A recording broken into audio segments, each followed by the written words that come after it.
देश में बढ़ रहे कोरोना वायरस के केस फिर से सरकार की नींद उड़ा रहे हैं। ऐसे में अब सरकार फिर एक बार कोरोना संक्रमण रोकने के लिए ठोस कदम उठाने के लिए विवश है।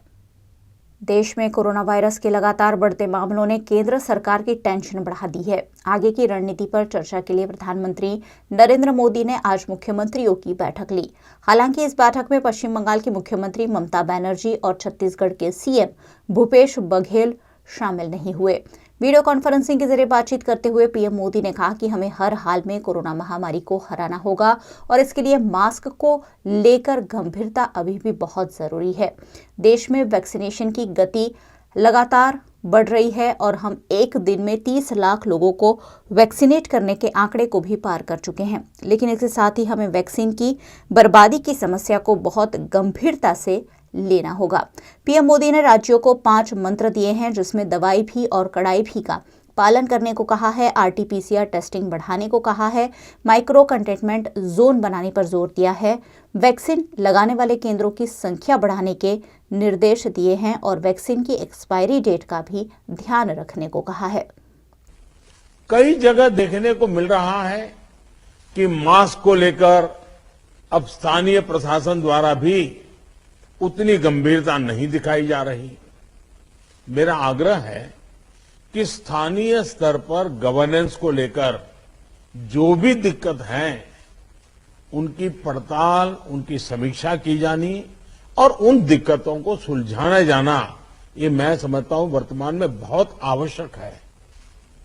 ये मंथन का विषय है कि आखिर कुछ क्षेत्रों में ही टेस्टिंग कम क्यों हो रही है, क्यों ऐसे ही क्षेत्रों में टीकाकरण भी कम हो रहा है। मैं समझता हूं कि ये गुड गवर्नेंस की परीक्षा का भी समय है। हमें जहां जरूरी हो, और ये मैं आग्रहपूर्वक कहता हूं, माइक्रो कंटेनमेंट जोन बनाने का विकल्प भी किसी भी हालत में ढिलास नहीं लानी चाहिए। इस पर बड़े आग्रह से काम करना चाहिए। हर संक्रमित व्यक्ति के कॉन्टैक्ट को कम से कम समय में ट्रैक करना और आरटी-पीसीआर टेस्ट रेट 70% से ऊपर रखना बहुत अहम है। हम ये भी देख रहे हैं कि कई राज्यों में रैपिड एंटीजन टेस्टिंग पर ही ज्यादा बल दिया जा रहा है और उसी भरोसे गाड़ी चल रही है। जैसे केरल है, उड़ीसा है, छत्तीसगढ़ है, यूपी है।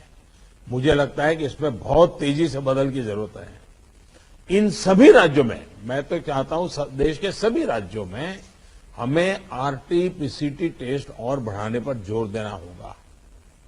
एक बात जो बहुत ध्यान देने वाली है वो ये कि इस बार हमारे टियर 2 और टियर 3 शहर जो शुरू में प्रभावित नहीं हुए थे, उनके आसपास के क्षेत्र प्रभावित ज्यादा हो रहे हैं।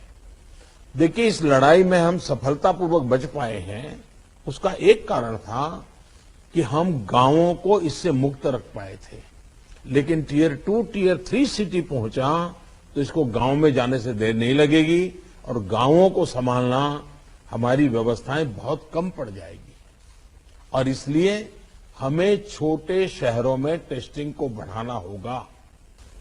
निश्चित तौर पर इस लड़ाई में वैक्सीन अब 1 साल के बाद हमारे हाथ में एक हथियार आया है। ये प्रभावी हथियार है। देश में वैक्सीनेशन की गति लगातार बढ़ रही है। हम एक दिन में 30 लाख लोगों को वैक्सीन करने के आंकड़े को भी एक बार तो पार कर चुके हैं। लेकिन इसके साथ ही हमें वैक्सीन डोसेज वेस्ट होने की समस्या को बहुत गंभीरता से लेना चाहिए। इस संक्रमण के फैलाव को रोकने के लिए जो मूलभूत कदम है, जैसा मैं कहता हूं, दवाई भी और कड़ाई भी, मास्क पहनना है, 2 गज की दूरी बनाए रखना है, साफ सफाई का ध्यान रखना है, पर्सनल हाइजीन हो या सोशल हाइजीन, पूरी तरह उसको बल देना पड़ेगा। ऐसे कई कदम जो पिछले 1 साल से हम करते आए हैं, फिर से एक बार उसको बल देने की जरूरत है।